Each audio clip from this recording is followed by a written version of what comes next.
Nawr ar S4C, darllediad gwleidyddol gan y Democratiad Rhyddfrydol. Mae Cymru yn genedl fach, yn cyfoethog o rhan hanes, wedi'i llunio gan genedlaethau o wenithwyr a chreuwyr.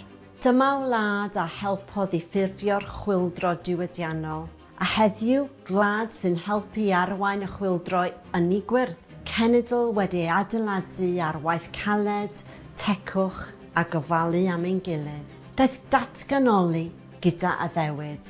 Addewid i ddod â'n penderfyniadau'n agosach at bobl, i adeiladu gwasanaethau cyhoeddus cryfach, i rhoi cyfle i Gymru fyny. Nid yw'r addewid hwnnw wedi'i gadw, nid oherwydd bod datganoli wedi dyngedu o'r dechrau, ond oherwydd bod llafur wedi methu a llwyddo.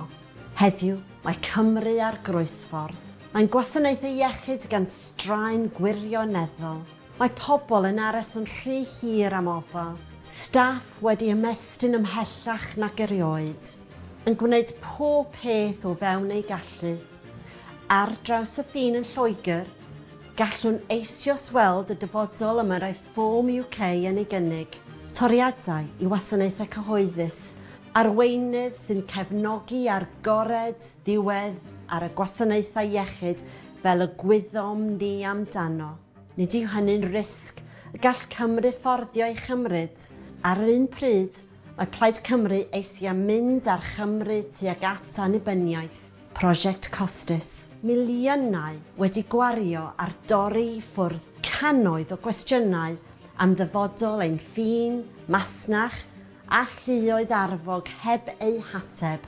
Mae pob punt sydd yn cael ei wario ar annibyniaeth yn bunt sydd yn gallu ei dynnu oddi wrth ein gwasanaethau cyhoeddus o ostiwng biliau i fynd ar afal ac ar gyfwyn costiau byw.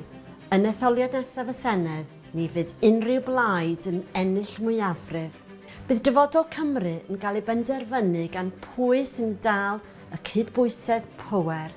Cymru yw fy nghatref, ac fel chi, rwyfeisiau llywodraeth sy'n uchelgeisiol ynglŷn â'n dyfodol, ni all Cymru fforddio llywodraeth sy'n cael ei gyrru gan doriadau ideologol, boed hynny'n doriadau'n system gofal iechyd neu doriadau i'r cysylltiadau a'r Deyrnas Unedig.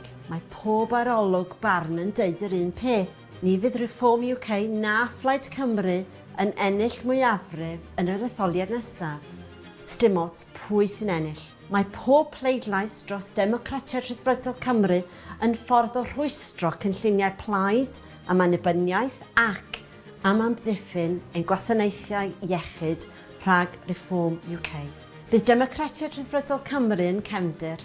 Byddwn nhw'n defnyddio ein safle i atal greddfau gweithaf pwy bynnag sy'n ennill yr etholiad nesaf.